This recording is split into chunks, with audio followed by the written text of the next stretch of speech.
إن الحمد لله نحمده ونستعينه ونستغفره ونعوذ بالله من شرور أنفسنا ومن سيئات أعمالنا من يهده الله فلا مضل له ومن يضلل فلا هادي له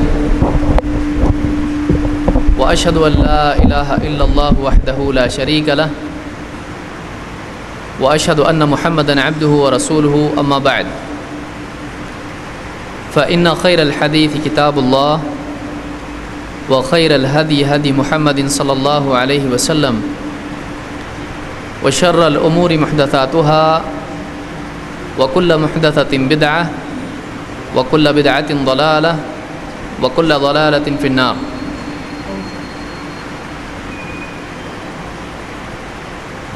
قال النبي صلى الله عليه وسلم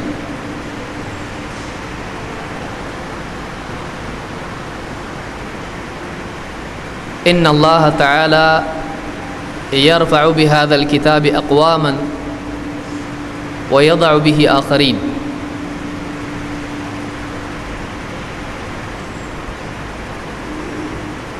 اللہ تعالیٰ نے کائنات کا نظام ایسا بنایا ہے کہ ایک کے بعد ایک دور آتا جاتا ہے اور مختلف ادوار میں ایک قوم دوسری قوم پر غالب آتی ہے. کوئی قوم آگے چلی جاتی ہے، کوئی پیچھے چلی جاتی ہے. کسی دور میں ایک قوم کے پاس مادی طاقت ہوتی ہے، وہ طاقتور ہوتی ہے وسائل کے اعتبار سے، اسباب کے اعتبار سے، قوت کے اعتبار سے. پھر کوئی دور آتا ہے کہ وہ قوم کمزور ہو جاتی ہے، دوسری قوم اس پر غالب آ جاتی ہے، دوسری قوم اس سے زیادہ طاقتور ہوتی ہے. مختلف قوموں کے بیچ میں آپس میں یہ دوڑ لگی رہتی ہے اور یہ جنگ ہمیشہ جاری رہتی ہے. لیکن دنیا میں غالب آنا، اونچا ہونا، مقام پانا، یہ اصل نہیں ہے. مادی اعتبار سے غالب آنا یہ اصل نہیں ہے. اصل یہ ہے کہ ایک انسان، ایک قوم، ایک جماعت، ایک امت اللہ کے ہاں مقبول ہو اور اللہ کی طرف سے اس کے لیے تمکین کا، غلبے کا فیصلہ ہو. تھوڑی دیر کے لیے غالب آ جانا، مادی اعتبار سے غالب آ جانا، یہ اصل غلبہ نہیں ہوتا ہے. اصل غلبہ یہ ہوتا ہے کہ نظریات کی سطح پر ایک قوم دوسری پر غالب آ جائے اور اللہ کی طرف سے ایسی طاقت ملے، ایسی قوت ملے کہ جس میں اللہ کی نصرت ہو اور اس غلبے میں بقا ہو. اور اصل عزت دنیا کی نہیں ہے، اصل کامیابی، اصل غلبہ، اصل مقام دنیا کا نہیں ہے. اس سے آگے بڑھ کر ایک اور دنیا ہے جہاں اصل میں انسان واقعی عزت والا یا ذلت والا ثابت ہوگا. قوموں کے عروج و زوال کے اسباب بہت سارے ہوتے ہیں. اللہ کے نبی صلی اللہ علیہ وسلم نے ایک سبب یہاں بتایا اور وہ سب سے بڑا سبب ہے، وہ یہ کہ جو قوم اللہ کی دی ہوئی وحی، اللہ کی طرف سے آنے والے دین کو اخذ کرتی ہے اور اس کی حامل ہوتی ہے اور اس پر عامل ہوتی ہے، اللہ نے جو قرآن دیا، اللہ نے جو کتاب دی، اس کتاب کو لیتی ہے، اس کی باتوں پر ایمان لاتی ہے، اس کو اپنی زندگی میں عملی سطح پر جگہ دیتی ہے. جب قوم ایسا کرتی ہے، جو لوگ ایسا کرتے ہیں، اللہ تعالیٰ ایسے لوگوں کو دنیا اور آخرت دونوں میں اونچا کرتا ہے.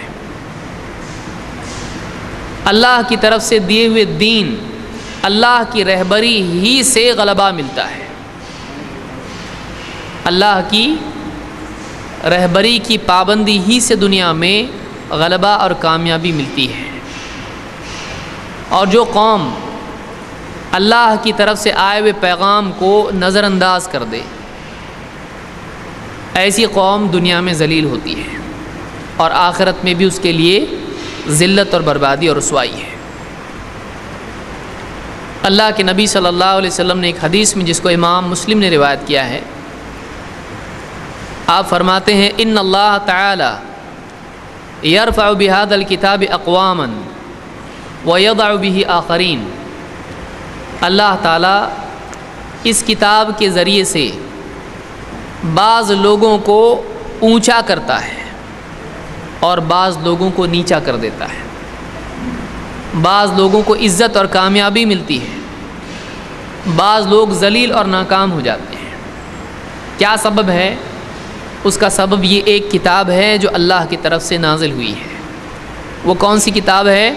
بہذا الکتاب، یہ کتاب ہے۔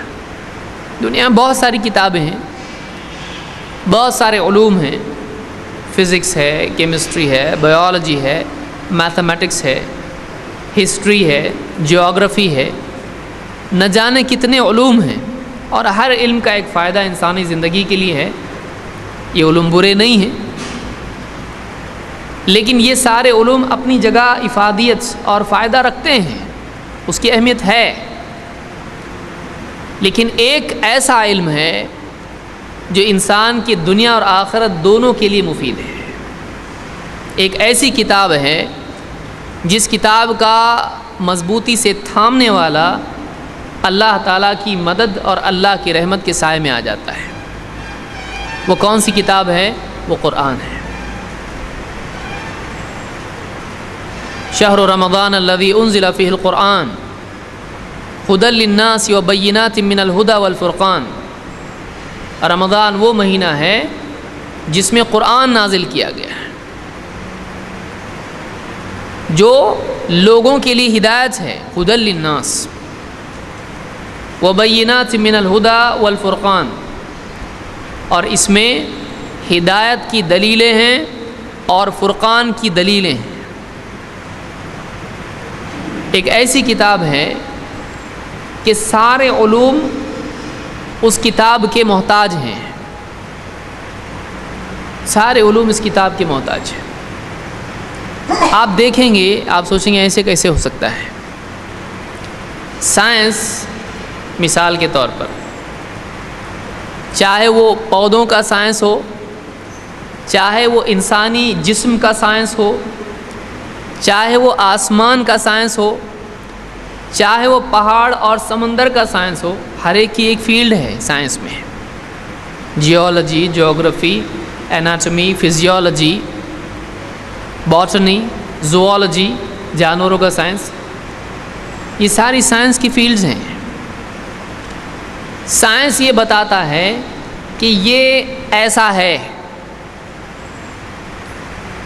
انسان کو 2 ہاتھ ہیں، 2 پاؤں ہیں، 2 آنکھیں ہیں، 2 کان ہیں، 1 زبان ہے، اتنے دانت ہیں، حلق ہے، پھیپھڑے ہیں، دل ہے، گردے، تلی، ساری چیزیں ہیں۔ ایک آدمی کا ڈھانچہ آدمی دیکھے، سائنس آپ کو بتاتا ہے، کتابوں میں آپ کو ملے گا۔ آدمی کھانا کھاتا ہے، کھانا حلق کے راستے سے پیٹ میں، معدے میں، یہاں وہاں ہوتے ہوئے خون بنتا ہے، پھر اس کے بعد اس کی گندگی باہر نکل جاتی ہے، ایسا نظام چلتا ہے۔ ناک سے ہوا لیتا ہے، سانس لیتا ہے، اندر جاتی، پھیپھڑوں میں جاتی ہے، ایسا ہوتا ہے، سارے خون میں وہ چیز، آکسیجن سارا خون لیتا ہے، خون صاف ہوتا ہے، دل میں جاتا ہے، دل کی دھڑکنوں سے ایسا ہوتا ہے۔ بارش ہوتی ہے، سمندر کا پانی بھاپ بن کے اوپر جاتا ہے، بادل ہوتے ہیں، بادل بنتے ہیں، بادل سرد ہوتے ہیں، پھر ایک جگہ سے دوسری جگہ جاتے ہیں، اور پھر بارش ہوتی ہے۔ فلاں پرندہ انڈے دیتا ہے، فلاں جانور انڈے دیتا ہے، فلاں کو بچے پیدا ہوتے ہیں، اتنے دن میں انڈا، اس کے اوپر مرغی بیٹھتی ہے، پھر اس کے اندر سے چوزا نکلتا ہے۔ سمندروں میں ایسا ہوتا ہے، 2 سمندر ملے رہتے ہیں، دریا ملتے ہیں، ایک میٹھے پانی کا ایک کھارے پانی کا، دونوں چلتے ہیں، دونوں ملتے نہیں ہیں، کیوں؟ ان کے بیچ میں ایک برزخ ہوتی ہے اور وہ دونوں کو روکے رکھتی ہے۔ آسمان میں ستارے ہیں، سورج ہے، چاند ہے، باقی ستارے ہیں، زمین ہے، سیارے جتنے بھی ہیں، سورج کے گرد سیارے گھوم رہے ہیں اور زمین کے گرد چاند گھوم رہا ہے، اور پھر یہ پوری بڑی ایک یونیورس ہے، گیلیکسیز اور کیا کچھ نہیں ہے۔ آسمان دیکھیں تو آدمی تارے گن نہیں سکتا ہے، پتے ہیں، پیڑ ہے، پودے ہیں، بیج ہے، بیج زمین میں ڈال دو، بیج زمین میں پھٹ جاتا ہے۔ کیوں پھٹتا ہے؟ اس میں سے کونپل نکلتی ہے، کھوا نکلتا ہے، ایک سفر زمین کی طرف، ایک سفر آسمان کی طرف۔ بیج کے اندر سے دو چیزیں نکلتی ہیں، ایک کا سفر نیچے کی طرف، ایک ہی بیج ہے، ایک کا سفر نیچے کی طرف، وہ زمین میں گہرائی میں تلاش کرتا ہے۔ کیا تلاش کر رہا ہے؟ وہ پانی تلاش کر رہا ہے، وہ کھاد غذا اپنے لیے تلاش کر رہا ہے، وہ برابر اپنے آپ زمین میں پھیلتا چلا جاتا ہے، اور زمین کو پھاڑ کے اس کا ایک حصہ نکلتا ہے، کونپل نکلتی ہے، پھر اس میں سے پتا نکلتا ہے، پتا بڑھتے بڑھتے اس کی ٹہنی ڈنٹل بڑھتی جاتی ہے، تھوڑا سا چھوٹا پودا بنتا ہے، پھر پیڑ بن جاتا ہے، پیڑ سے شاخیں نکلتی ہیں، شاخوں میں پتیاں ہوتی ہیں، پھول بنتے ہیں، پھول سے پھل بنتے ہیں۔ پیڑ کی حفاظت کے لیے نچلا حصہ مضبوط ہونا چاہیے، لکڑی کا مضبوط ہوتا ہے، کلہاڑی سے بھی کاٹیں گے مشکل سے ٹوٹتا ہے، اور پھل گرنے کے لیے تھوڑا اتنا مضبوط نہیں ہونا چاہیے، تو وہ حصہ کیسا ہوتا ہے؟ ایک دم پتلا نازک ہوتا ہے، بلکہ جب پھل پکتا جاتا ہے تو وہ حصہ اور سوکھتا چلا جاتا ہے، تاکہ تھوڑا سا اس کو دھکا لگے، ہوا کا جھونکا آ جائے تو بھی پکا ہوا پھل گر جائے۔ جانور ہیں، پرندہ ہے، چڑیا کا بچہ ہے، انڈا ہے، انڈے میں سے نکلا، پر اس کے ہیں، چونچ اس کو ہے، پنجے اس کو ہیں، اڑنے کے لیے پر ہیں، لینڈنگ کے لیے اس کو جیسے ایروپلین کو ویلز ہوتے ہیں اس کو پاؤں ہیں، کھانے کے لیے چونچ ہیں، آنکھیں ہیں، آنکھیں اس طرح سے ہیں، دونوں طرف کا دکھنا چاہیے، اور شیپ اس کا ایسا ہے کہ سامنے کا حصہ نکیلا ہے، اور پھر بیچ میں حصہ موٹا ہے، پھر پیچھے دم ہے، اور بیچ میں پر ہیں، اور پاؤں ایسے ہیں کہ ایک دم سکیڑ کے ایسا لے سکتے ہیں۔ پلین دیکھیے آپ کو سمجھ میں آئے گا، پر ایسے ہیں، کیوں؟ اوپر اڑنا ہے ہوا میں، اور ہوا میں اڑنے کے لیے شیپ جو ہونا چاہیے، سامنے کا اگر موٹا ہو جائے تو ہوا کے ریزسٹنس سے، پتنگ آپ نے اڑائی ہوگی، دیکھا ہوگا آپ نے کسی کو، تو اس کو ہوا کی وجہ سے اس کو ٹکراؤ ملے گا، آگے نہیں جا سکتی ہے چڑیا، کیونکہ سامنے کا حصہ اگر بڑا ہے تو۔ لیکن سامنے کا حصہ کیسا ہے؟ جیسے کیل ہوتی ہے، کیل آپ نے دیکھی ہے، کیل کا سامنے کا حصہ ایک دم کیسا ہونا چاہیے؟ نکیلا، تو وہ جلدی اندر جائے گی، لیکن وہی کیل اگر سامنے کا حصہ موٹا ہو، گول، وہ کیل اندر نہیں جائے گی، کیوں؟ اس کو دباؤ، اتنا پریشر اس کا نہیں آئے گا، تو ہوا کا ایک پریشر ہوتا ہے، تبھی تو پتنگ اڑتی ہے۔ اب پیراشوٹ کس وجہ سے آہستہ آتا ہے؟ ہوا اس کو روکتی ہے، لیکن چڑیا آپ دیکھیے، چڑیا کا سامنے کا حصہ ایک دم نکیلا، چونچ کیوں ہے اس کو؟ منہ کیوں نہیں ہے؟ چڑیا کو چونچ کیوں ہے بھائی؟ اس کو منہ ہماری طرح کیوں نہیں کھانے کے لیے؟ منہ بھی تو ہو سکتا تھا،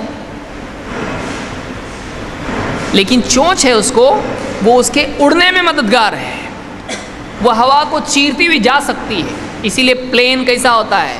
پلین ویسا ہوتا ہے، کیونکہ اس کو سپیڈ میں جانا ہے، بہت سپیڈ میں جانا ہے اس کو۔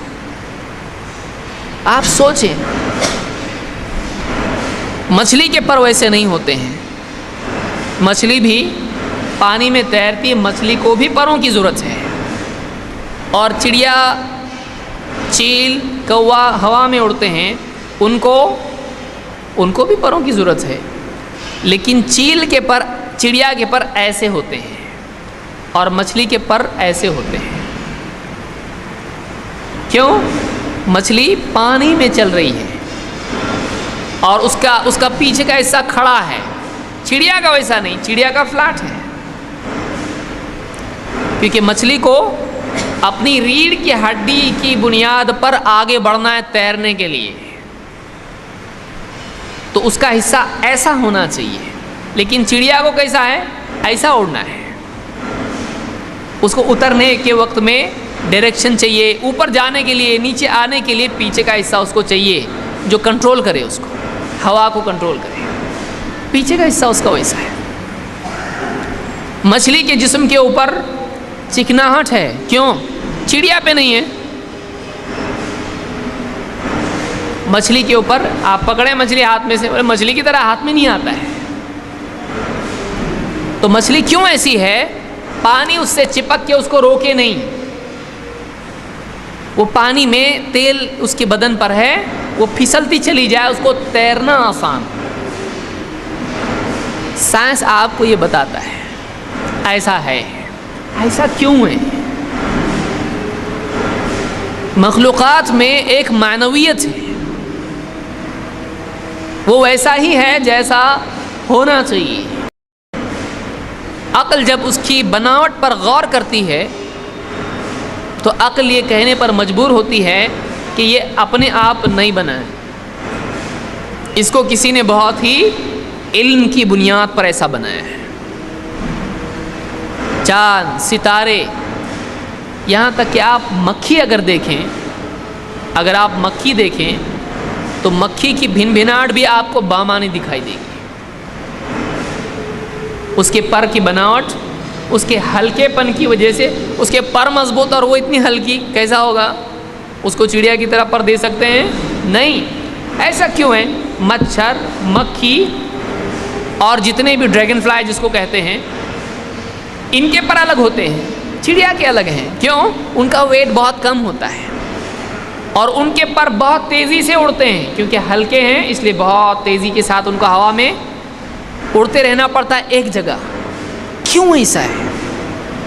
اس کا جواب سائنس نہیں دیتا، ہوتا بھائی ایسے ہی ہے۔ اس کی افادیت بتا سکتے ہیں کہ بھائی یہ ایسا ہونا چاہیے اس لیے کہ اس میں فائدہ ہے۔ سورج دور ہے، چاند قریب ہے، سورج اتنا دور ہی کیوں؟ زیادہ دور کیوں نہیں؟ زیادہ قریب کیوں نہیں؟ سائنسداں کہتے ہیں کہ اگر سورج اور زیادہ دور ہوتا تو زمین پر سردی ہو جاتی، سب ٹھٹر جاتے پودے، اور دن اور رات لمبے لمبے ہو جاتے، سب نظام برباد ہو جاتا ہے۔ اور اگر اور قریب ہو جاتا تو اتنی گرمی بڑھ جاتی کہ سارے علاقے ریگستان ہو جاتے اور پودے جھلس جاتے، جل جاتے، لوگوں کا جینا مشکل ہوتا ہے۔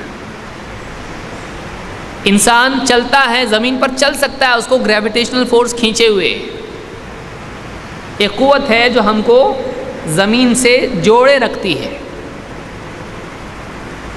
اگر اس سے زیادہ ہوتی تو چلنا مشکل ہوتا ہے، اگر ہلکی ہو جاتی تو ایک آدمی بیٹھے بیٹھے، بچہ بیٹھا کہیں اڑ کے چلا جاتا ہے، جیسے چاند پر ہوتا ہے، اس لیے کہ وہاں پر 1/6 گنا ہوتا ہے، یعنی 60 کا 10 کلو ہو جاتا ہے آدمی وہاں پر۔ جو 60 کلو کا ہے، چاند پر اگر اس کا وزن آپ کریں گے 10 کلو ہوگا، کیونکہ وہاں پر طاقت کھینچنے والی نیچے سے نہیں اتنی، اسی لیے چاند پہ جو لوگ جاتے ہیں وہ اڑتے ہوئے دکھائی دیتے ہیں۔ تو سائنس یہ بتاتا ہے، اور یہ دنیاوی علوم جتنے بھی ہیں ہم کو یہ بتاتے ہیں یہ ایسا ہے اور ایسا ہی ہونا چاہیے تھا۔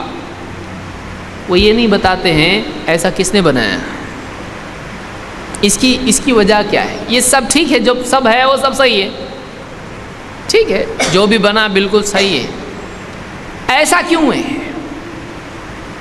ان سب کا مقصد کیا ہے؟ ایک باغ ہے پورا، اس میں جدھر کے ادھر پھول ہیں، سایہ ہے، سب ہے، گارڈن، فاؤنٹن سب ہے، کیوں بھائی؟ یہ ایک بڑا ہال ہے، وہاں جا رہے ہیں، سارے دسترخوان بچھا ہوا ہے، کھانے پینے لذت کی چیزیں ساری، بیٹھنے کی کرسیاں سب لگا ہوا ہے، کون کیا بھائی؟ یہ کیوں ایسا؟ کیا بات کیا ہے؟ دکھ رہا تو سب صحیح ہے، جو چیز جدھر ہونا چاہیے تھی ویسی ہی ہے، جو چاہیے تھا سب ہے، کیوں؟ سائنس کے پاس جواب ہے، یہ دنیا ایسی کیوں ہے، یہ کائنات کیوں ہے، مخلوقات انسان کے تابع کیوں ہو جاتی ہے؟ اب دیکھیے اتنا بڑا گھوڑا ہے، ہارس پاور، گھوڑا آدمی کے قابو میں آ جاتا ہے. اونٹ انسان سے زیادہ وزن بھی ہے اور انسان سے زیادہ طاقتور بھی ہے، اور اس کی صفات ریگستان کے لیے بہت مناسب ہیں، سواری کے اعتبار سے بہترین سواری ہے. انسان کے لیے سواری کیوں بن جاتا ہے بھائی؟ کیوں قابو میں آ جاتا ہے انسان کے؟ طاقتور کو تو غالب آنا چاہیے انسان پر، انسان کے ہاتھ میں نہیں آنا چاہیے. انسان کے قابو میں کیوں آ جاتا ہے؟ ایک بیل، کئی خاندان اس کو کھاتے ہیں، اتنا وزن، اتنا زیادہ گوشت، اور سینگ بھی ہے ڈیفنس کے لیے. انسان کے پاس تو وہ بھی نہیں ہے، ہتھیار بھی اس کا ان بلٹ ہتھیار ہے اس کا. بیل کیا ہے؟ اس کی 2 تلواریں اس کے پاس ہیں، دائیں بائیں دونوں ہاتھ میں، جیسے گویا کہ. انسان نہتہ ہے، نہتہ پیدا ہوا ہے. بیل کے پاؤں مضبوط، بیل کے سینگ مضبوط، اس کا جسم طاقتور، مارو تو لگے گا بھی نہیں زیادہ. انسان اتنا نازک، ایک مار لگ جائے تو ہڈی فریکچر ہو جائے. لیکن انسان اس کو قابو میں کیسے کر لیتا ہے؟ وہ کیوں انسان کے قابو میں آتا ہے؟ کون کیا ایسا؟ سائنس کے پاس اس کا جواب ہے، ایسا کیوں نہیں. ہم کو پھیپھڑے ہیں، ہوا نہیں ملے گی تو مر جائیں گے، اور مر جائیں گے کتنی دیر لگے گی؟ اب بتائیے، ایک آدمی سانس، ہماری موت کتنی قریب ہے؟ 1 منٹ قریب ہے ہم لوگ موت سے، کوئی 2 منٹ قریب ہے. چلیے زیادہ سے زیادہ کتنا کہ صرف ہوا ہم روک لیں، اب کوئی آدمی ہماری ہوا روک دے، صرف 2-3 منٹ کے لیے مر جائے گا آدمی، اتنا قریب. لیکن کیا نظام ہے پوری زمین میں؟ آپ کہیں بھی جائے، آپ کا موبائل نیٹ ورک چھوڑ دے گا، آپ کو ہوا برابر ملے گی.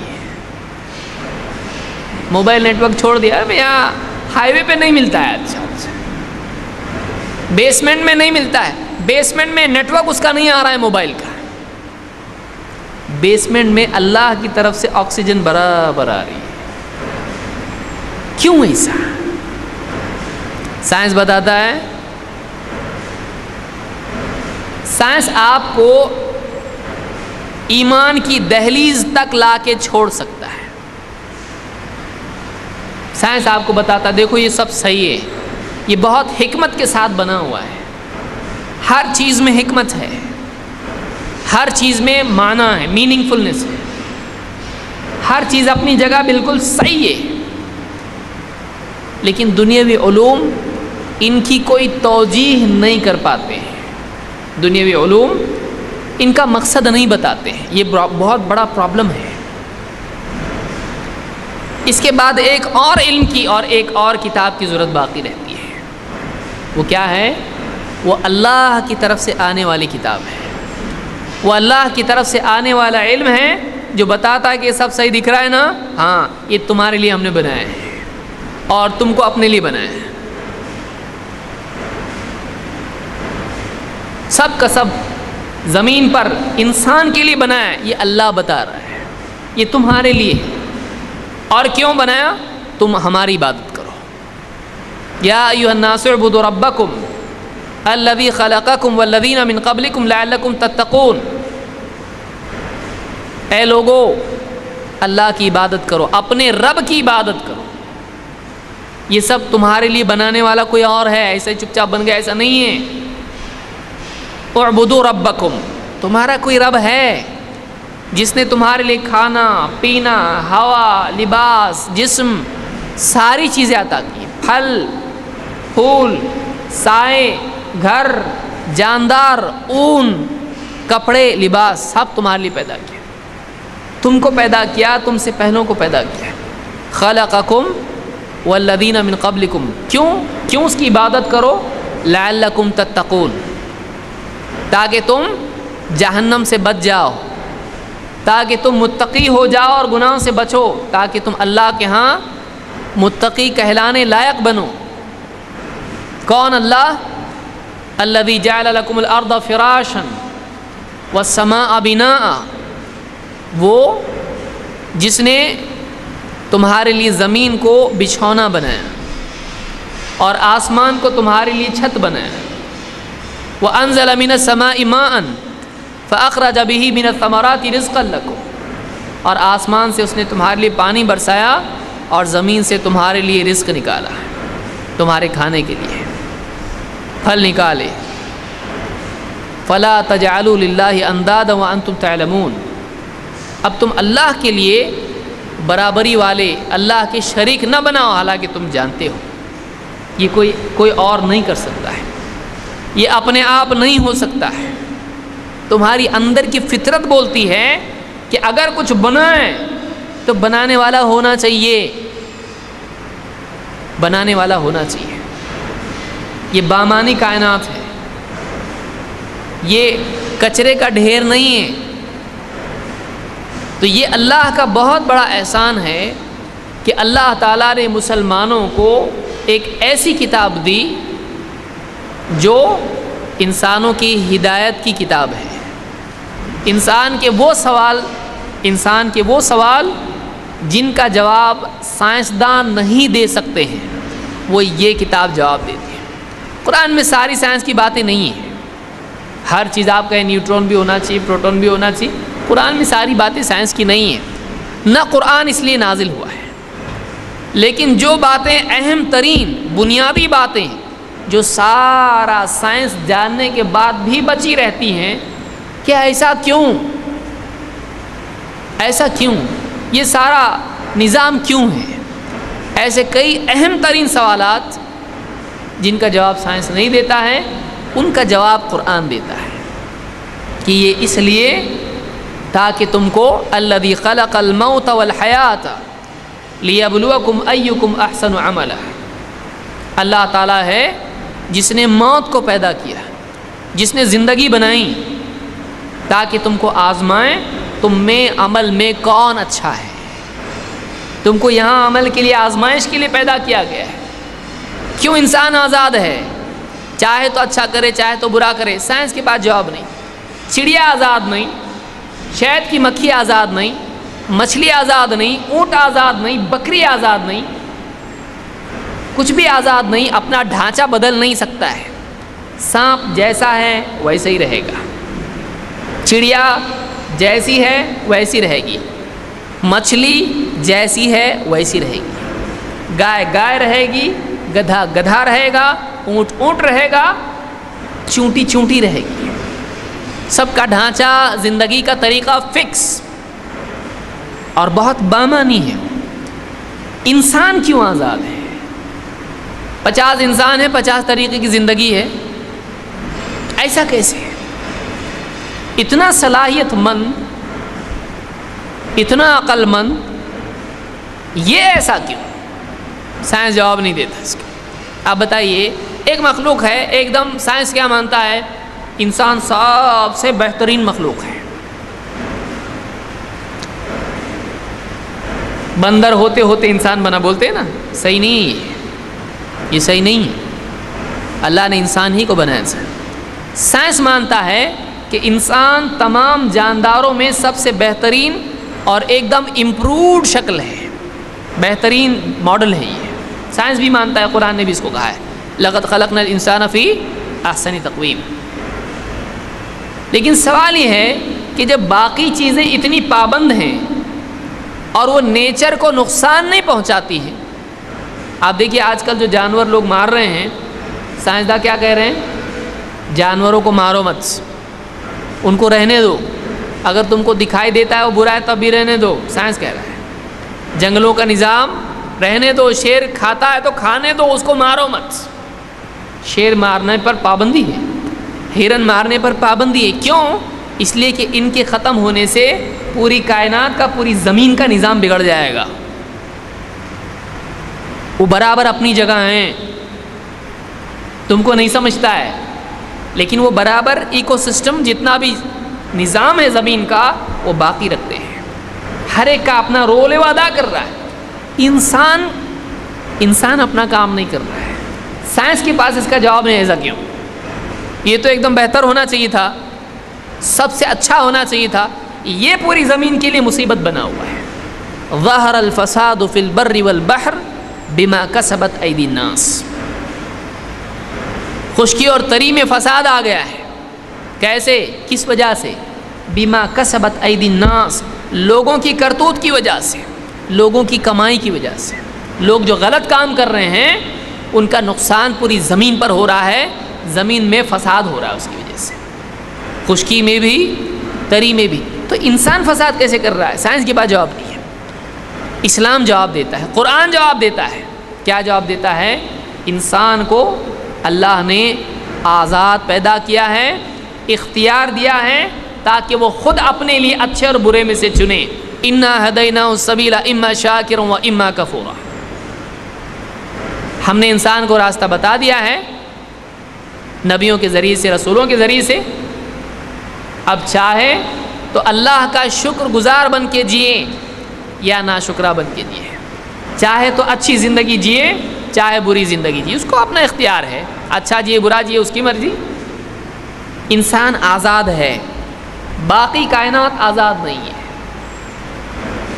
چڑیا برابر وہی گھونسلہ بنائے گی، ویسے ہی انڈے دے گی، ویسے ہی اس کے بچے پیدا ہوں گے، ویسے ہی نظام اس کا چلے گا۔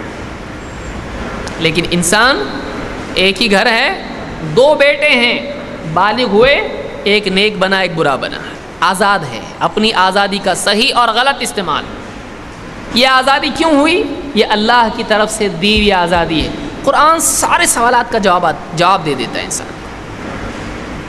یہ وہ کتاب ہے کہ سارے علوم جہاں پر گھٹنے ٹیک دیتے ہیں، بڑے بڑے جواب نہیں دے پاتے ہیں، چھوٹے چھوٹے جواب دے رہے ہیں ٹھیک ہے، بڑے جواب نہیں دے رہے ہیں۔ بڑا پکچر پورا سامنے رکھنے کے بعد جو سوال پیدا ہوتا ہے، سارے اجزاء کو، سارے پارٹس جب جوڑنے کے بعد ایک سب نظام کو دیکھ کے جو بڑا سوال پیدا ہوتا ہے کہ یہ سب آپس میں انٹر کنیکٹڈ کیوں ہیں، کیوں ایسا ہے، اس کا سوال، اس کا جواب سائنس کے پاس نہیں ہے، اس کا جواب سائنس نہیں دے سکتا ہے۔ واللہ یعلم وانتم لا تعلمون، اللہ جانتا ہے تم نہیں جانتے۔ انسان کے علم کی ایک حد ہے۔ یہ میں کیوں بتا رہا ہوں؟ یہ جو قرآن ہے، آج آدمی کو کیسا لگتا ہے، میں انجینئر نہیں، مجھ کو یہ نہیں آتا، میں دنیا کے اعتبار سے میرے پاس کچھ بھی علم نہیں۔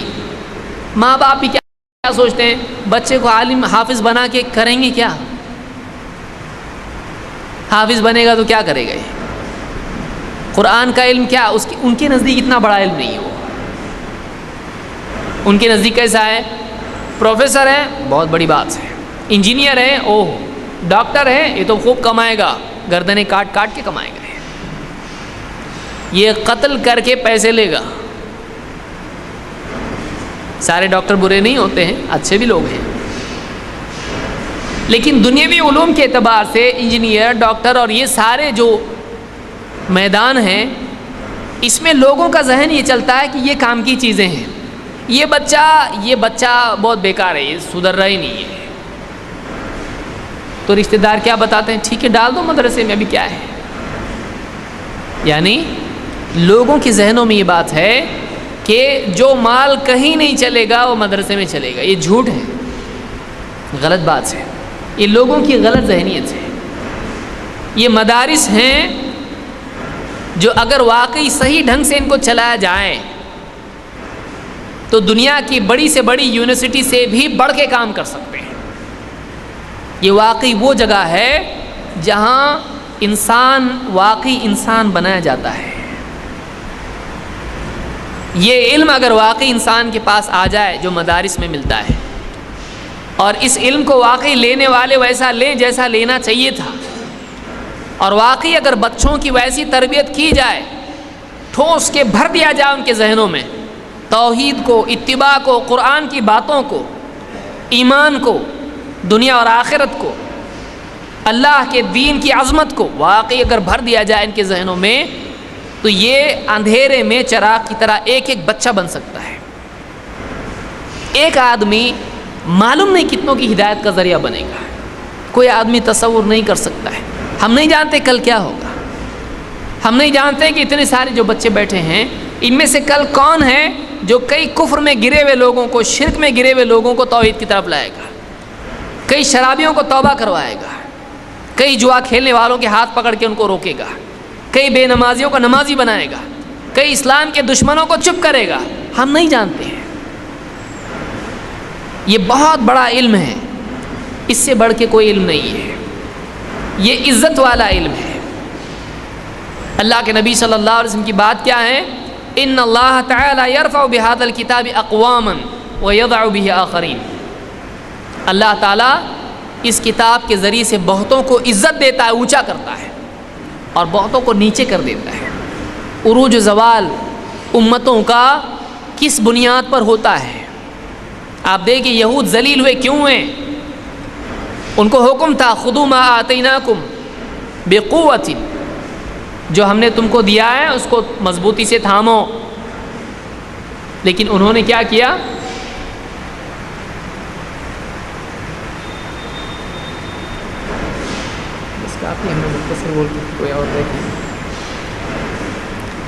یہود نے کیا کیا؟ یہود نے وہ کتاب جو اللہ کی طرف سے دی گئی تھی تورات، اس کو پس پش ڈال دیا، اس کو بھلا دیا، اس کی باتوں میں شک میں پڑ گئے۔ موسیٰ علیہ السلام اللہ کی طرف سے پیغام لاتے تھے، کہنے لگے ہم کو ارنا اللہ جاہرا، ہم کو بتاؤ ہم اللہ کو دیکھیں گے تو مانیں گے، نہیں تو نہیں۔ واقعی تم صحیح بول رہے نہیں بول رہے، ہم کو کیا گارنٹی ہے؟ اللہ نے حکم دیا ان اللہ یأمرکم ان تذبحوا بقرہ، بقرہ ذبح کرو، اس میں راستے نکالنے لگے ایسے کہ وہ عمل نہ کرنا پڑے۔ بتاؤ کیسی ہے ہم کو بقرہ، کیسی گائے ہونا چاہیے، کیسا رنگ ہو، کیسی ہو، کیا ہو، ڈیٹیل، تاکہ عمل نہ کرنا پڑے، مشکل بناؤ اس کو۔ فذبحوها وما كادوا يفعلون، ذبح تو کر دیا، ایسا کہ شاید ہی نہیں کرنے والے تھے۔ یہود نے کیا کیا؟ کتاب لی، لیکن کتاب لینے کے بعد اس کا حق ادا نہیں کیا۔ حق ادا کرنا ایمان کے اعتبار سے، پڑھنے کے اعتبار سے، اور اس کی تفصیل، اس کا علم حاصل کرنے کے اعتبار سے، اس پر عمل کرنے کے اعتبار سے، اس کو دوسروں تک پہنچانے کے اعتبار سے۔ اللہ کے نبی صلی اللہ علیہ وسلم کی صفات اس میں تھیں، چھپا دیا اس کو، چھپا دیا اس کو، اللہ کی کتاب کو چھپا دیا، اللہ کی طرف سے لعنت ہوئی۔ ان الذين يكتمون ما انزلنا من البينات والهدى من بعد ما بيناه للناس في الكتاب اولئك يلعنهم الله ويلعنهم اللاعنون۔ اللہ نے جو ہدایت اور دلیلیں نازل کی ہیں ان کو چھپا دیتے ہیں، اتارنے کے بعد بھی، اللہ کی طرف سے واضح ہو جانے کے بعد بھی۔ تو اللہ نے کیا فرمایا؟ ایسے لوگوں پر اللہ کی لعنت ہے۔ یہود نے اللہ کی کتاب کے علم کو چھپا دیا، ان کے پاس کتاب لکھی ہوئی شکل میں تھی لیکن اس کو پہنچاتے نہیں تھے۔ کیا آج مسلمان یہ نہیں کر رہا ہے؟ کتنے لوگ ہیں جو اس کتاب کے حامل ہیں، وہ اپنی دنیا میں مگن ہیں، کھاؤ کماؤ خوش رہو موج مناؤ۔ یہ کتاب کیوں آئی ہے؟ چھپانے کے لیے یا پہنچانے کے لیے؟ ایک طرف نبی کہہ رہا ہے بلغوا عنی ولو آیا، ایک آیت ہی صحیح پہنچاؤ، ایک آیت ہی صحیح پہنچاؤ۔ یہ کتاب آئی ہے پہنچانے کے لیے، بلاغ اللہ نے کہا، یہ پہنچانے کے لیے پیغام ہے، اس کو بلاغ کہا گیا ہے۔ یا ایھا الرسول بلغ ما انزل الیک من ربک، اے رسول جو آپ کی طرف سے، آپ کے رب کی طرف سے آیا آپ کے پاس، اس کو پہنچا دیجئے۔ بلغ ما انزل الیک من ربک وان لم تفعل فما بلغت رسالتہ، اگر آپ نے نہیں پہنچایا تو آپ نے رسالت کا حق ادا نہیں کیا۔ یہود نے بھی چھپایا، لیکن اس امت کو بتایا گیا تم نے ویسا نہیں کرنا ہے، پہنچاؤ۔ بلغوا عنی ولو آیا، ایک آیت ہی صحیح پہنچاؤ۔ آج کتنے مسلمان ہیں جو قرآن کی تعلیمات کو دوسروں تک پہنچاتے ہیں؟ کتنے ہیں؟ کتنے پڑھنے والے ہیں پڑھانے والے تو چھوڑیے، کتنے لوگ ہیں کہ اگر ان کو کہا جائے آئیے ذرا امامت کیجئے، نماز آتی ہے لیکن کہا ذرا امام بن جائیے، بولے نہیں، کیوں؟ قرآن صحیح نہیں ہے۔ اچھا، آپ کا قرآن صحیح نہیں ہے؟ آپ کا قرآن صحیح نہیں ہے، آپ کیسے صحیح ہیں؟ آپ کا قرآن صحیح نہیں تو آپ صحیح نہیں ہیں۔ آپ نے زندگی میں اپنا گھر صحیح کیا ہے، اپنی جوتیاں صحیح کی ہیں، اپنے کپڑے صحیح کیے ہیں، اپنی دکان صحیح کی، آپ نے اپنا قرآن صحیح نہیں کیا۔ آپ نے کیا کیا اب تک؟ آپ نے اب تک کیا کیا؟ کتنے سال سے صحیح ہو رہا ہے آپ کا قرآن؟ ابھی بس 60 سال ہوئے ہیں، ابھی تک آپ کا قرآن صحیح نہیں ہوا۔ یہ کون سا قرآن ہے آپ کا؟ آپ کے بچوں کا صحیح ہو گیا، آپ کا نہیں ہو گیا، کیوں؟ دھیان نہیں دیا اس میں۔ آپ نے کس چیز پر؟ جوتی بٹن ٹوٹ گیا قمیص کا، فوراً آفس جانا ہے بھائی، دکھائی دیا بٹن لگاتے ہو، ارے بیوی سے پوچھا صحیح نہیں کیا اس کو؟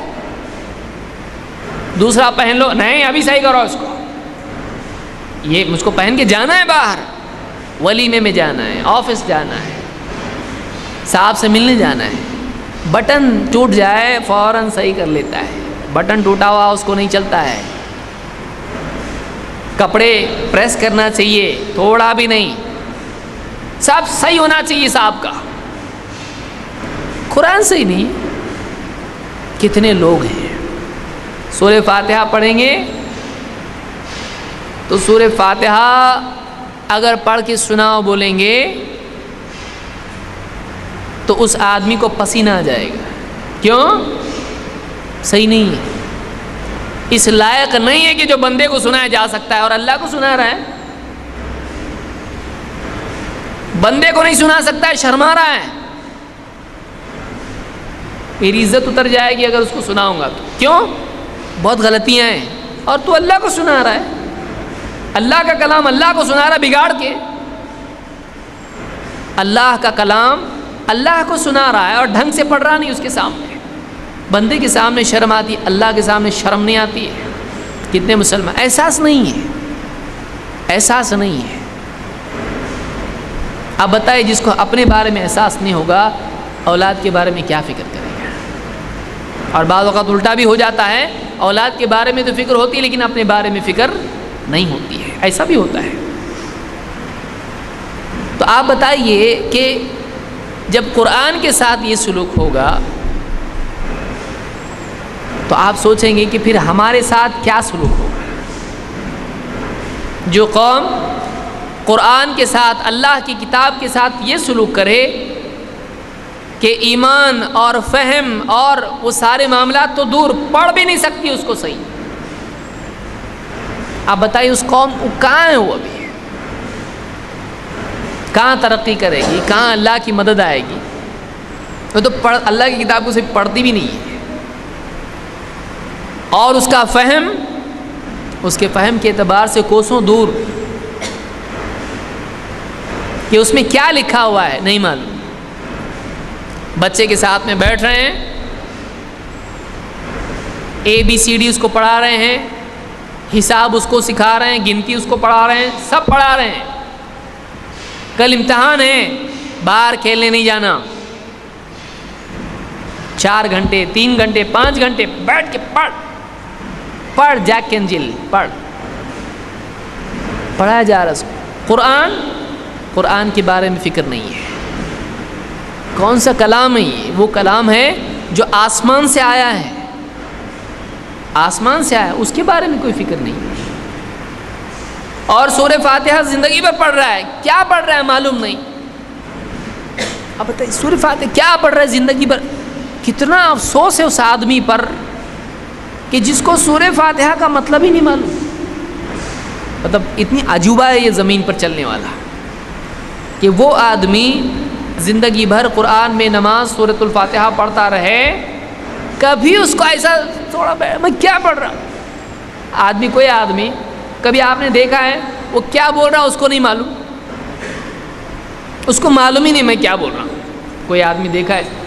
آپ نے پاگل کو دیکھا ہوگا اسے، آپ نے نیند میں بڑبڑانے والے کو دیکھا ہوگا، نیند میں بول رہا ہے، اس کو معلوم، اٹھایا کیا بول رہا ہے، معلوم نہیں، نیند میں بات کرتا ہے، پاگل ہے، اس کو نہیں معلوم میں کیا بول رہا ہوں، بے ہوشی میں کوئی بڑبڑا رہا ہے۔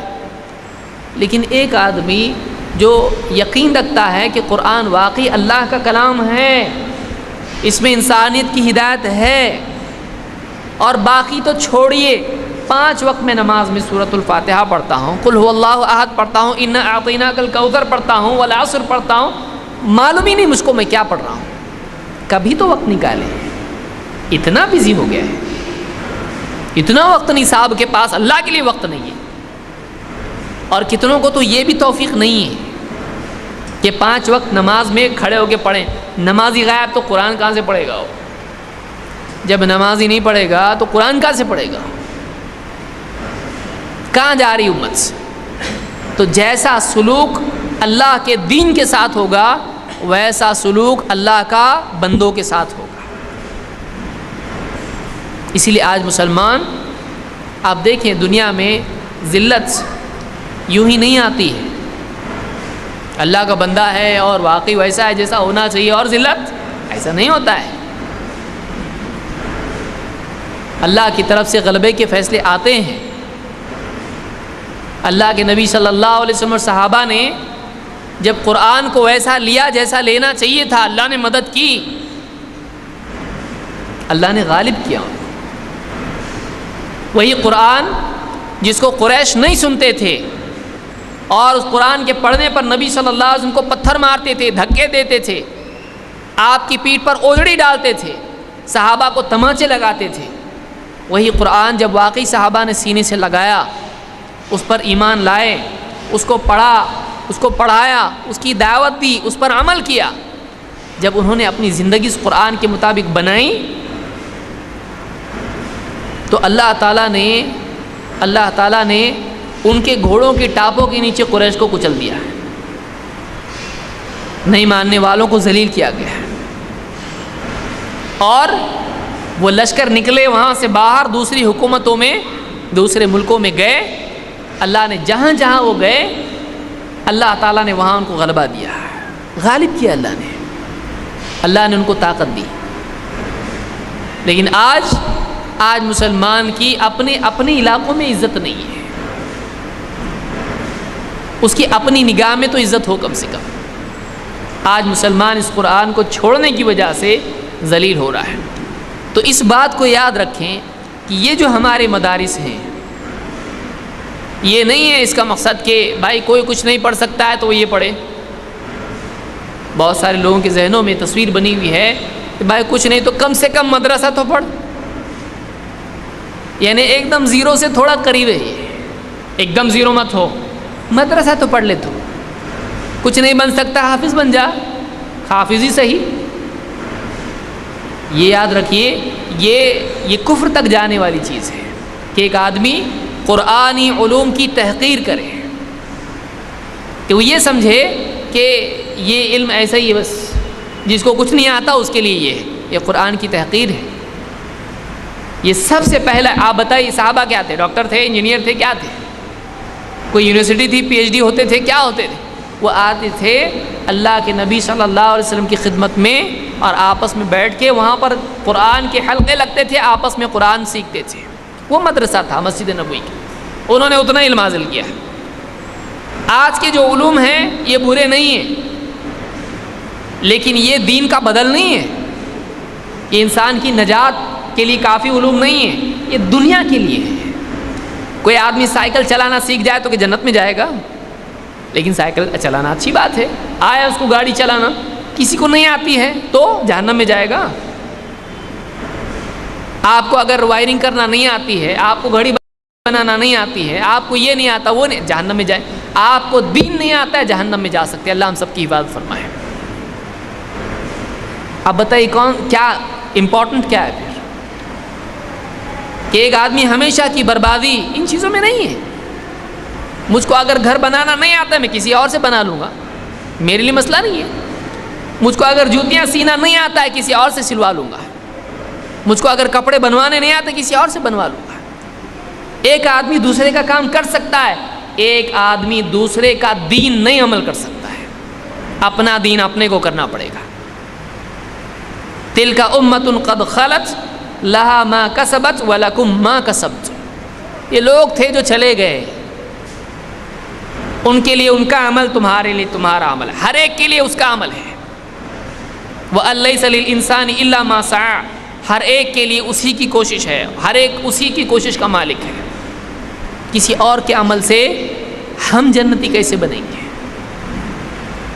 ہم کو اپنا عمل کرنا پڑے گا، اور عمل صحیح کرنے کے لیے علم کا صحیح ہونا ضروری ہے. اگر علم صحیح ہے تو جا کے عمل صحیح ہوگا. اور دنیاوی علوم سے آدمی کا دین صحیح ہوتا ہے. ایک آدمی ڈاکٹر بن گیا، سب آ گیا، اس کو اسلام میں کیا ایسا ہوتا نہیں، اس کو اسلام بھی سیکھنا پڑے گا. تو آج ہمارے لیے اس بات کی ضرورت ہے کہ ہم دنیاوی علوم حاصل کریں، بہت اچھا ہے، لیکن وہ دنیا کی حد تک ہے. ہم دین کا علم بھی حاصل کریں، اس لیے کہ یہ وہ اصل علم ہے جو ہماری دنیا کی دنیاوی علوم کو صحیح راستہ دیتا ہے اور ہماری آخرت کے لیے نجات کا راستہ کھلتا ہے. تو یہ جتنے مدارس ہیں، ان مدارس کو قوت دینا چاہیے، اس میں پڑھانے والوں کو قوت دینا چاہیے، پڑھنے والوں کو قوت دینا چاہیے. ان کا نظام ایسا ہونا چاہیے کہ اس سے بہترین افراد نکلیں، اور اساتذہ کی بہت بڑی ذمہ داری ہے اس میں کہ یہ جو بچے ہیں، یہ جو افراد ہیں، یہ واقعی امت کے قیمتی افراد ہیں. کبھی بچے شرارتی بھی آ جاتے ہیں، لیکن ان کو ایسا بنا کے باہر بھیجا جائے کہ پھر یہ جس تک اللہ کے دین کی بات لے کر جائیں، اور ان کے ذریعے سے اب دیکھیے جن کے ذریعے سے جس کو بھی ہدایت ملے گی، یہ کس کے اعمال نامے میں آئے گا؟ یہ اساتذہ کے اعمال نامے میں آئے گا، کیونکہ یہی وہ لوگ ہیں جنہوں نے اس کچی مٹی سے گھڑا بنایا ہے. اب اس میں جو بھی پانی پیے گا ان کو ثواب ملے گا. مٹی ہے، پڑی ہوئی ہے، جوتیوں میں آئے گی، لیکن وہی مٹی اگر اٹھا کے اس کا برتن بنایا جائے، اس میں کوئی پانی پیے گا، اس کی پیاس بجھے گی. بس مدارس کے جو اساتذہ ہیں ان کا یہ کام ہے کہ قوم نے جس مٹی کو پھینک دیا ہے کچھ کام کی نہیں ہے، اس سے کچھ بنایا نہیں جا سکتا ہے، ایسا سمجھ کے یہ ان کا اپنا غلط گمان ہے. مٹی ہے، وہ قیمتی ہے.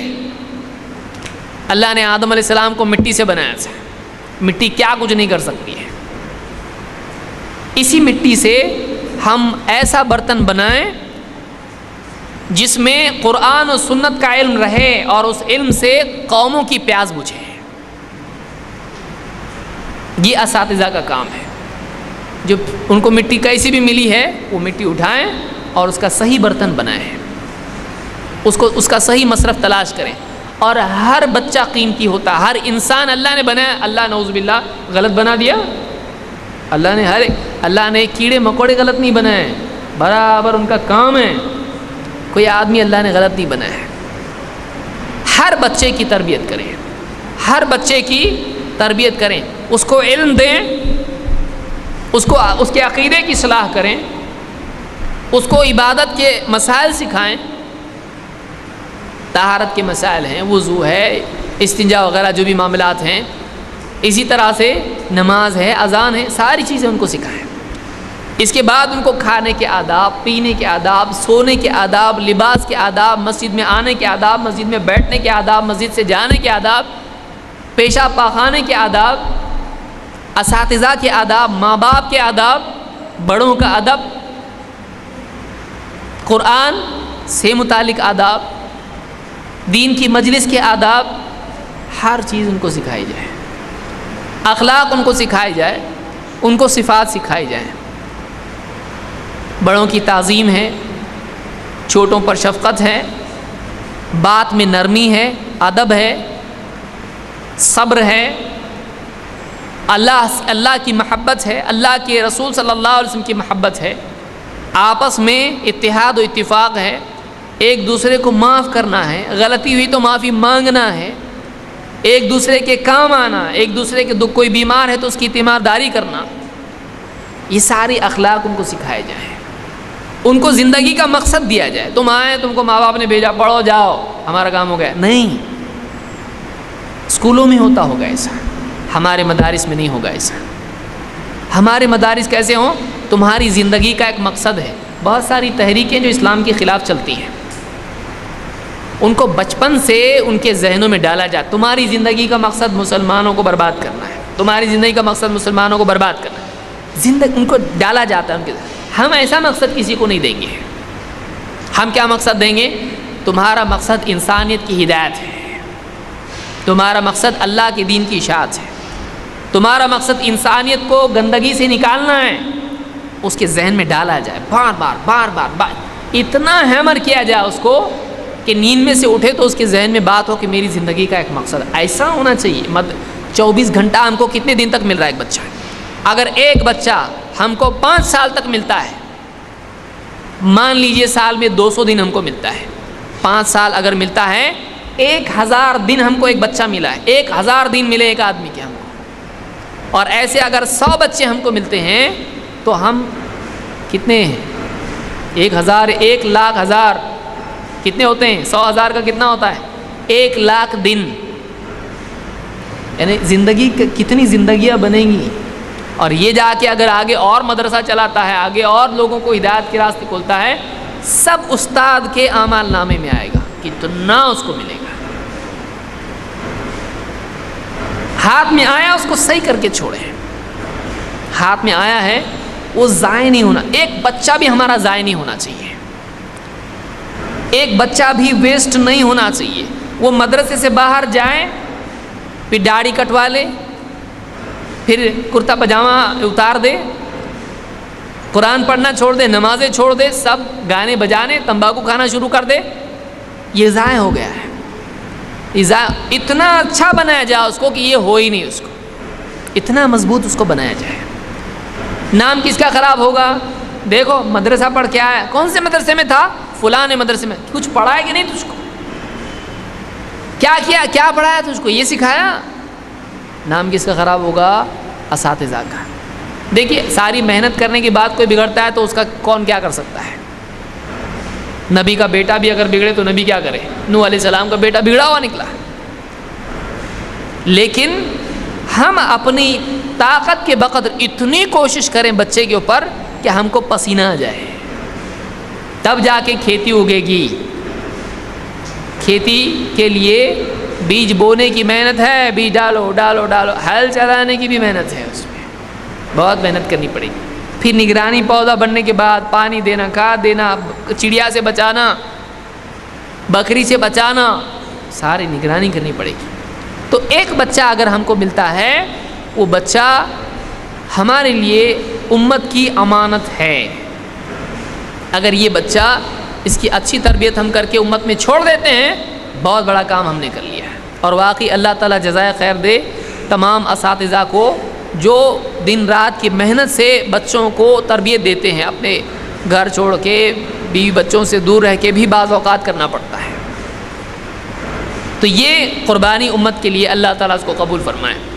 تو یہ امت کی بھی ذمہ داری ہے کہ اساتذہ کا خیال رکھیں، ان کی ضروریات کا خیال رکھیں، اور اسی طرح سے بچوں کے مسائل ہیں، بچوں کے مسائل بھی حل کیے جائیں، ان کے لیے اچھا انتظام ہو، ان کی دیکھ بھال ہو، کھانے پینے کا۔ الحمدللہ اپنے مدرسے میں تو اللہ کا احسان ہے کہ ہر اعتبار سے بہتر ہے، اور اس کو بہتر بنانے کی کوشش کی جائے۔ اللہ تعالیٰ اس مجلس کو ہمارے لیے نجات کا ذریعہ بنائیں، اور ہم کو ایک فکر اختیار کرنے کی توفیق عطا فرمائیں کہ ہمارے جو مدارس ہیں، یہ ایک مدرسہ ہے، ایسے جتنے مدارس ہیں، ہمارا کسی بھی مدرسے سے تعلق ہو، سابقہ پیش آئے، استاد سے ہمارا ربط ہو، ہم اس بات کی فکر پیدا کرنے کی کوشش کریں کہ ہم ہر بچے کو اس امت کا داعی بنائیں۔ ہر بچہ ہمارا ایسا بنے کہ وہ مدرسے سے فارغ ہونے کے بعد امت کے لیے کوشش کرے، امت کی ہدایت کی کوشش کرے، بلکہ ساری انسانیت کو حق کی طرف لانے کے لیے بھاگ دوڑ کرے۔ اس کی زندگی کا ایک مقصد ہو۔ بے مقصد زندگی خود بربادی ہے، اس کو بربادی کے انجام کی ضرورت نہیں ہے۔ بے مقصد زندگی خود ایک مصیبت ہے، وہ خود ایک عذاب ہے، اس کو عذاب کی ضرورت نہیں ہے، لیکن یہ کہ اس پر بھی عذاب ہے، یہ دوہری بات ہے، دوہرا عذاب ہوا۔ تو اللہ تعالی ہم کو ایک با مقصد زندگی اختیار کرنے کی توفیق عطا فرمائے، اور جو حضرات مدارس میں نہیں پڑھے ہیں، جو کام کاج میں رہتے ہیں، وہ بھی اس بات کی فکر کریں کہ ہمارا قرآن صحیح ہے کہ نہیں۔ دیکھیے شرما کے آدمی جہالت ہی میں جیتا رہتا ہے کہ میری غلطی آئے گی، امام صاحب کے ساتھ بیٹھوں گا، قرآن سناؤں گا، امام صاحب سوچیں گے ارے اس کو تو ابھی تو قرآن نہیں آتا ہے، تو آپ اللہ سے نہیں چھپا رہے، امام صاحب سے چھپا رہے، کیا فائدہ ہے؟ ایک آدمی یعنی اللہ سے نہیں چھپا ہوا ہے، اب لوگوں سے چھپا رہا ہے، کیا مطلب ہے اس کا؟ اس کو پڑھنا بادشاہ کے سامنے، اس کے سامنے انسلٹ ہو گیا چلے گا، اس بادشاہ کے سامنے انسلٹ نہیں ہونا چاہیے۔ آدمی گھر میں کیسا بھی بنیان اور کچھ بھی پہن کے گھومتا ہے لنگی، لیکن بادشاہ سے جب ملنے جاتا ہے کیسے جاتا ہے؟ تھوڑا اچھے کپڑے پہن کے جاتا ہے، وہی ویسے ہی جاتا ہے؟ نہیں، بادشاہ کے سامنے صحیح بات کریں، اس کے سامنے صحیح پڑھیں۔ اللہ رب العالمین کے سامنے ہم دن میں 5 بار کھڑے ہوتے ہیں اور نہ جانے کتنی نوافل پڑھتے ہیں، ہم اللہ کے سامنے کھڑے ہو کے قرآن پڑھ رہے ہیں۔ کچھ تو خیال کریں، اپنی تلاوت کو صحیح کریں۔ علماء موجود ہیں، ہر مسجد میں پڑھانے والے موجود ہیں، وقت نکالیں، تھوڑا وقت نکالیں، روزانہ 15 منٹ نکالیں۔ اتنے بزی ہیں تو ایسے بزی ہونے سے موت اچھی ہے۔ اتنا بزی کہ اللہ کے کلام کے لیے، اللہ کی نماز کی صحیح کرنے کے لیے وقت نہیں ہے، شرم کی بات ہے۔ اتنا بزی کوئی ہوتا ہے کیا؟ کس نے کہا ہے اتنا بزی ہونے کے لیے؟ فرض ہے، یہ جو فرض ہے وہ نہیں کر رہا ہے، یہ فرض ہے۔ جو بیوی نے فرض کیا اس کو کر رہا ہے، جو رب العالمین نے فرض کیا اس کو نہیں کر رہا ہے۔ بیوی نے فرض کیا لاؤ کھلاؤ، وہ سب لگا ہے صبح سے شام تک۔ کیا ہوگا زیادہ سے زیادہ؟ بیوی بچے ناراض ہو جائیں گے، قیامت تو نہیں آ جائے گی، جہنم تو لپٹ نہیں جائے گی اس کو، لیکن اللہ کو ناراض کر رہا ہے، اللہ کے کلام کا مذاق بنائے ہوئے ہے۔ کیا پڑھ رہا ہے اس کو ہی معلوم ہے، کیوں کر رہا ہے ایسا، کیوں کر رہا ہے ایسا؟ اپنی نماز کو صحیح کریں، اپنی تلاوت کو صحیح کریں، تھوڑا سا وقت نکالے، قرآن تھوڑا حصہ پڑھتا رہے، 30واں پارہ ہی صحیح ہے، اس کو سمجھ کے پڑھنے کی کوشش کرے، اس لیے کہ یہ صورتیں نماز میں پڑھتا ہے، نماز میں دھیان اس سے آئے گا، اس کی باتوں پر یقین کرے، حدیث کی کتابیں پڑھے، اپنی عبادات کو صحیح کرے، قرآن و سنت کا علم حاصل کرے، عقائد کی اصلاح کرے، بدعت و خرافات سے نکلے۔ اگر یہ کرتا ہے آدمی، دیکھیے آج ہیں ہم کل نہیں ہیں، معلوم نہیں کب موت کا فرشتہ آ جائے لے جائے، کوئی بھروسہ نہیں ہے، کسی کے گھر پہ لکھا ہوا نہیں کہ اس کی موت فلاں دن ہے، کبھی بھی آئے گا فرشتہ لے جائے گا، کہیں تو باہر کے باہر ہی لے جائے گا، گھر میں بھی جانا نہیں دے گا۔ تو ہماری موت کبھی بھی آ سکتی ہے، موت سے پہلے موت کی تیاری کرنا ہے، اپنے آپ کو صحیح سلامت بنا کے دینی اعتبار سے اللہ کے پاس جانا ہے۔ اللہ تعالی ہم کو سمجھ عطا فرمائیں، دین کا علم حاصل کرنے اور اس پر عمل کرنے کی ہم سب کو توفیق عطا فرمائیں، اخلاص اور جہد کے ساتھ دین پر جمے رہنے کی ہم سب کو توفیق عطا فرمائیں۔ اقول قولی ھذا واستغفر اللہ لی ولکم۔